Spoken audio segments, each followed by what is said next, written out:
രാജേന്ദ്രൻ, ഇസ്രയേലിൽ വൻ സംഭവവികാസങ്ങളാണ് നടന്നുകൊണ്ടിരിക്കുന്നത്. ഇസ്രയേലിൻ്റെ ബന്ദികളെ മുഴുവൻ ഹമാസ് തിരിച്ചയച്ചു കൊണ്ടിരിക്കുന്നു. ട്രംപിനെ ഭയന്നുകൊണ്ട് തന്നെയാണ് ഹമാസ് ഇപ്രകാരം ചെയ്യുന്നതെന്ന് തോന്നുന്നു, അല്ലേ? തീർച്ചയായിട്ടും എനിക്കിത് പറയുമ്പോൾ യേശുക്രിസ്തു സഞ്ചരിച്ചിരുന്ന ഒരു ഭൂപ്രദേശമാണല്ലോ അത്.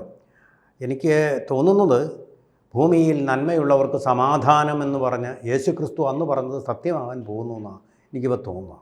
കാരണം ഏറെക്കാലത്തെ ലോകത്തിൻ്റെ കാത്തിരിപ്പിന് ശേഷം സമാധാനത്തിൻ്റെ ഒരു സൂചന എന്നേ തൽക്കാലം പറയാൻ പറ്റൂ, അവിടെ ഇപ്പോൾ സാധ്യമായി വരികയാണ്.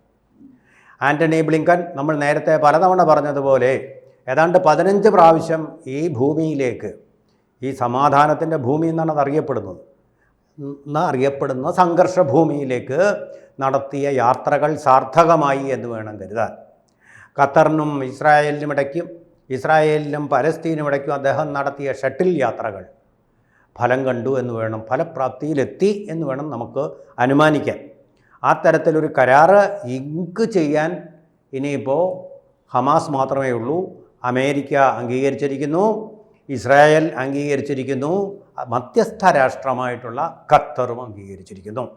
ഇനിയിപ്പോൾ ഒരൊപ്പം അതിൽ വീഴാനുള്ളത് ഹമാസിൻ്റെ മാത്രമാണ്. ഹമാസിനോട് അത് എത്രയും വേഗം ഒപ്പിടണമെന്ന് ഈ 3 രാഷ്ട്രങ്ങളും, അതായത് ഇസ്രായേലും ഖത്തറും US-ഉം ആവശ്യപ്പെട്ടിരിക്കുകയാണ്. ഇതിൻ്റെ പശ്ചാത്തലം വാസ്തവത്തിൽ ഒരുക്കിയത് ഡൊണാൾഡ് ട്രംപ് എന്ന് പറയുന്ന നിയുക്ത അമേരിക്കൻ പ്രസിഡൻറ്റിൻ്റെ ഒരു ഭീഷണിയാണ്.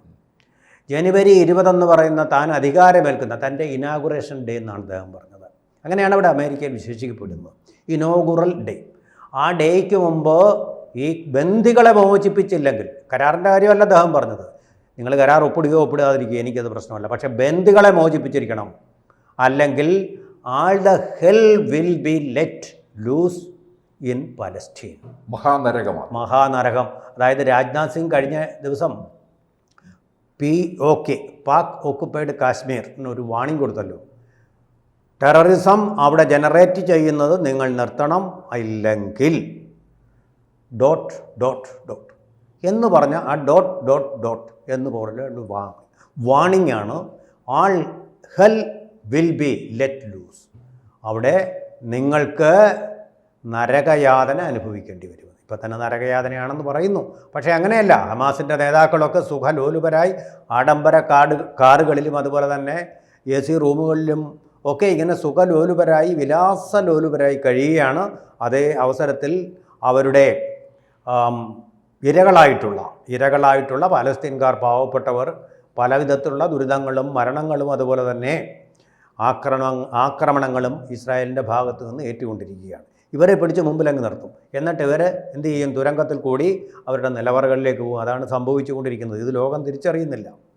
പക്ഷേ ഇതു നിമിഷം, ദി അവർ ഓഫ് റെക്കണിംഗ് എന്ന് നമ്മൾ പറയുമല്ലോ, തിരിച്ചറിയലിൻ്റെ നിമിഷം വന്നിരിക്കുന്നു. ഒപ്പിടുകയല്ലാതെ ഇപ്പോൾ തൽക്കാലം ഹമാസിന് വേറെ ഗത്യന്തരമില്ല. എന്തെന്ന് വെച്ചാൽ ഇവരെ ഇതുവരെ പിന്തുണച്ചിരുന്ന ഇസ്രായേലിൻ്റെ ആ വീര്യം, ഇറാൻ്റെ വീര്യം ഇസ്രായേൽ ചോർത്തിക്കളഞ്ഞിരിക്കുന്നു, നശിപ്പിച്ച് കളഞ്ഞിരിക്കുന്നു. പിന്നെ പിന്തുണ കിട്ടിയിരുന്ന ഹെസ്ബൊള്ള ഗ്രൂപ്പിൻ്റെ വീര്യം ചോർത്തിക്കളഞ്ഞിരിക്കുന്നു. നിർവീര്യരായിട്ടിരിക്കുകയാണ് ഇവർ രണ്ടുപേരും. പിന്നെ സിറിയ ഈ അവസരം മുതലാക്കിക്കൊണ്ട് അല്പമെങ്കിലും പരോക്ഷ പിന്തുണ കിട്ടിയിരുന്ന സിറിയൻ ഗവൺമെൻറ്റിനെ തകർത്തുകൊണ്ട് അവിടുത്തെ വിമതന്മാർ അവിടെ ഭരണത്തിൽ വന്നിരിക്കുന്നു. അവർ ഭരണം സ്ഥാപിച്ചു കഴിഞ്ഞിരിക്കുന്നു.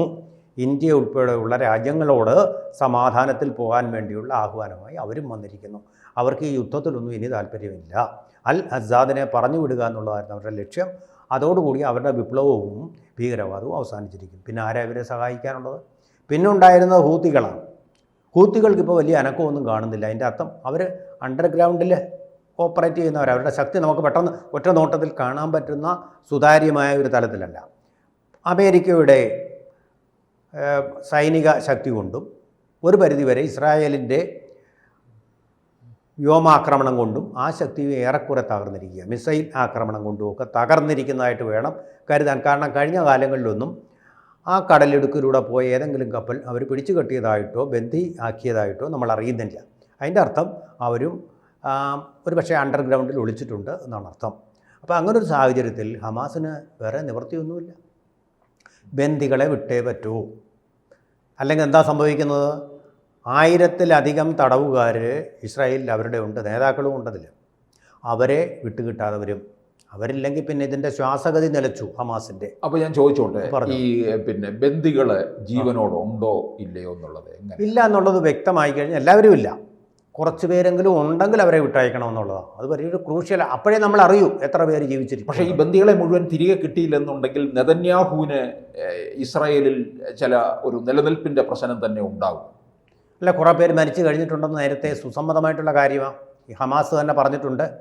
പിന്നെ ഇസ്രായേലിൻ്റെ ആക്രമണത്തിൽ തന്നെ കുറേ പേര് മരിച്ചിട്ടുണ്ട്. അതിൻ്റെ പ്രതിഷേധമൊക്കെ അവിടെ ഉണ്ടായിരുന്നു. തെരുവുകളിൽ ജനാധിപത്യ രാജ്യമാണല്ലോ, ഇവിടെ ഒരു പൊട്ടിത്തെറി ഉണ്ടാവത്തില്ല. ആ പ്രതിഷേധങ്ങളൊക്കെ അപ്പം തന്നെ വന്നുകൊണ്ടിരുന്നു. അവിടെ കലാപകലുഷിതമായി കുറച്ച് നാൾ ബന്ദികളെ വിട്ടു തരണമെന്നും പറഞ്ഞ് വലിയ പ്രക്ഷോഭം ഉണ്ടായി. അതിനെയൊക്കെ ആ വാർ മന്ത്രിസഭ, യുദ്ധകാല മന്ത്രിസഭ പ്രതിരോധിച്ചു നിന്നു. അതാണ് ജനാധിപത്യത്തിൻ്റെ ഒരു ഗുണം. കലാപങ്ങളുണ്ടായാലും ഒരു പരിധി വിട്ട് യുദ്ധത്തിലേക്ക് പോവില്ല. ഈ സോഡാക്കുപ്പി തുറക്കുന്ന പോലെ ഒരു പൊട്ടിത്തെറി അവിടെ ഉണ്ടാവില്ല. ക്രമേണ ഉണ്ടാവുന്ന ക്രമത്തിൽ ജനങ്ങളുടെ പ്രതിഷേധങ്ങൾ അവർ വെന്റിലേറ്ററിൽ കൂടി പ്രകടിപ്പിച്ചു കഴിഞ്ഞു. ഈ ഭീകര രാഷ്ട്രങ്ങളിലും ഏകാധിപത്യ രാഷ്ട്രങ്ങളിലും അതിന് അവസരമില്ല. പൊട്ടിത്തെറി ഉണ്ടായാൽ എല്ലാം കൂടെ ഒറ്റ അടിക്ക് അങ്ങ് തീരുക എന്നുള്ളതാണ്. ഒറ്റ അടിക്ക് അങ്ങ് തീരുക എന്നുള്ളത് ഇതവിടെ സംഭവിക്കുന്നില്ല. ചെറിയ ചില പൊട്ടലുകളും ചീറ്റലുകളും ഒക്കെ ഉണ്ടായി. അതൊക്കെ നിയന്ത്രിച്ചു കഴിഞ്ഞു യുദ്ധകാല മന്ത്രിസഭ. അവിടുത്തെ പ്രതിരോധ മന്ത്രി തന്നെ മാറ്റിയില്ലേ. അങ്ങനെ സംഭവങ്ങളൊക്കെ ഉണ്ടായി. ജനാധിപത്യത്തിൽ അത് സംഭവിക്കും. അപ്പോഴപ്പോൾ സംഭവിക്കും. ഇതെല്ലാം കൂടെ മൂടിക്കെട്ടി നിശബ്ദമായിട്ടിരിക്കുമ്പോഴാണ് എല്ലാം കൂടെ അവസാനം ഒരു വലിയ പൊട്ടിത്തെറിയിലേക്ക്, ഒരു ബിഗ് ബാങ്ങിലേക്ക് പോവുക. അങ്ങനെ സംഭവിച്ചിട്ടില്ല അവിടെ. അതുകൊണ്ട് വലിയ അവർ മനസ്സിലാക്കി കഴിഞ്ഞു. ഇത്രയും നാൾ വെച്ചിരുന്നപ്പോൾ തന്നെ ഇതിൽ പലരും ജീവിച്ചിരിക്കുന്ന ശവങ്ങളായിരിക്കുമെന്ന്, മരിച്ചതുപോലെ ജീവിച്ചിരിക്കുന്നവരായിരിക്കും. പിന്നെ കുറേ പേര് മരിച്ചു കഴിഞ്ഞു. കുറേ പേര് ഇസ്രായേൽ അവരെ രക്ഷിക്കാൻ വേണ്ടി നടത്തിയ ഓപ്പറേഷനിൽ കൂടി മരിച്ചു കഴിഞ്ഞു.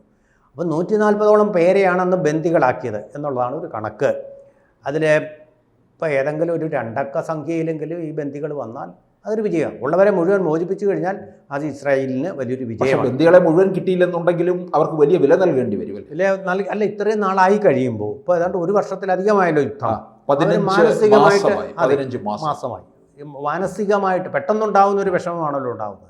ഇത്രയും നാളായി കഴിയുമ്പോൾ ആ ദുഃഖം പതുക്കെ കെട്ടടങ്ങുകയും ചെയ്യുന്നത് വലിയ കഷ്ടമുള്ള കാര്യമാണത്. ഇപ്പോൾ കനിഷ്ക ദുരന്തം, അന്ന് എന്തുമാത്രം വികാരമാണ് ഉണ്ടായത്.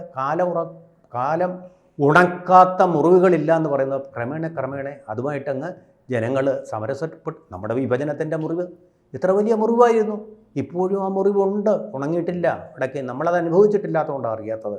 ബന്ധുക്കൾ നഷ്ടപ്പെട്ടവർ, ബലാത്സംഗം ചെയ്യപ്പെട്ടവർ, കണ്ണീരണിഞ്ഞ നാളുകളായിരുന്നില്ലേ. പക്ഷെ അതൊക്കെ മറക്കുകയും പൊറുക്കുകയും ഒക്കെ ചെയ്തില്ലേ നമ്മൾ കാലഘട്ടത്തിൻ്റെ അങ്ങനെ. ഇപ്പോൾ 1 വർഷത്തോളം കഴിഞ്ഞപ്പോൾ ഈ ഭീകരന്മാർ കൊണ്ടുപോയ ആൾക്കാരെക്കുറിച്ചുള്ള ദുഃഖത്തിന് കാലം ആ മുറിവുകളൊക്കെ കുറേയേറെ ഉണക്കിയിട്ടുണ്ട്. അതുകൊണ്ട് പ്രതിഷേധവും അതുപോലെ ഉണ്ടാവുകയില്ല. പിന്നെ രാഷ്ട്രീയമായിട്ടുള്ള പ്രതിഷേധം വരും. കാരണം ജനാധിപത്യ രാജ്യം. അപ്പം പ്രതിപക്ഷത്തിന് പറയാൻ എന്തെങ്കിലും ഒരു ഇഷ്യൂ വേണമല്ലോ. ഇവിടുത്തെ പോലെ തന്നെ ഇവിടെ രാഹുൽ ഗാന്ധി ഉണ്ടല്ലോ. ഇല്ലാത്ത ഇഷ്യൂസ് വരുമ്പോഴും അതുപോലൊന്നും അവിടെ വരില്ല. ദേശസ്നേഹമുള്ളവരാണ് മുഴുവൻ പ്രതിപക്ഷവും. ഒരു പരിധി വിട്ട് രാഷ്ട്രത്തിന് എതിരായിട്ട് ഉള്ള രാഷ്ട്ര താല്പര്യങ്ങൾക്കെതിരായിട്ട് ഇവിടെ രാഹുൽ ഗാന്ധി പട്ടാളക്കാരെ ആക്ഷേപിക്കുന്ന പോലെ പറഞ്ഞു കഴിഞ്ഞാൽ പിന്നെ ആ പ്രതിപക്ഷത്തിൻ്റെ അഡ്രസ്സ് അവിടെ കാണില്ല. രാജ്യത്തോട് കൂറുള്ള ജനങ്ങളാണ് അവിടെ. കാരണം ലോകത്ത് ഏറ്റവും അധികം പീഡിപ്പിക്കപ്പെട്ട ഒരു ജനതയുടെ അഭയ രാജ്യമാണത്. ആ ബോധം അവർക്കുണ്ട്. നമ്മുടേത് ഏതാണ്ട് അതുപോലെ തന്നെയാണ്. ഏറ്റവും അധികം പീഡനങ്ങൾ ഏറ്റുവാങ്ങിയ ഒരു വിഭജനത്തിന് ശേഷം അവശേഷിക്കുന്ന രാഷ്ട്രമാണ്. ആ രാഷ്ട്രത്തോട്, അതിൻ്റെ പട്ടാളക്കാരോട് ഒരു കൂറ് പുലർത്തിയിട്ടില്ലെങ്കിൽ ആ രാജ്യം തന്നെ ഉണ്ടാവില്ല എന്നുള്ളൊരു ബോധം ഏറെക്കുറെ എല്ലാവർക്കും ഉണ്ട്. പക്ഷേ ചില രാഷ്ട്രീയ നേതാക്കൾ, സ്വാർത്ഥ താല്പര്യമുള്ള ചില രാഷ്ട്രീയ നേതാക്കൾക്കും അതുപോലെ സോറോസിൻ്റെയും അങ്ങനെയുള്ള ആൾക്കാരുടെയും മാർക്ക് സർക്കൻബർഗിൻ്റെയും ഒക്കെ താല്പര്യങ്ങൾ സംരക്ഷിക്കണമെന്നുള്ളവർക്ക് ആ കൂറൊന്നും ഉണ്ടാവുകയില്ല. അത് വേറെ താല്പര്യങ്ങളായിരിക്കും. കൊളംബിയയിലെ മയക്കുമരുന്ന് മാഫിയയുടെയൊക്കെ താല്പര്യങ്ങളായിരിക്കും അവരെ നയിക്കുന്നത്. പക്ഷേ ഇസ്രായേൽ അങ്ങനൊരു രാജ്യമല്ലാത്തതുകൊണ്ട് അവിടെ വലിയൊരു ഡിവൈഡ് ഈ കാര്യത്തിൽ ഭരണകക്ഷിയും പ്രതിപക്ഷവും തമ്മിലുണ്ടാവാനുള്ള സാധ്യത എൻ്റെ പരിമിതമായ അറിവിൽ എനിക്ക് കാണാൻ കഴിയുന്നില്ല. കൂടുതൽ വാർത്തകളും വിശേഷങ്ങളും നിങ്ങളിലേക്ക് എത്താൻ ABC മലയാളം സബ്സ്ക്രൈബ് ചെയ്യുക, ബെൽ ബട്ടണും അമർത്തുക.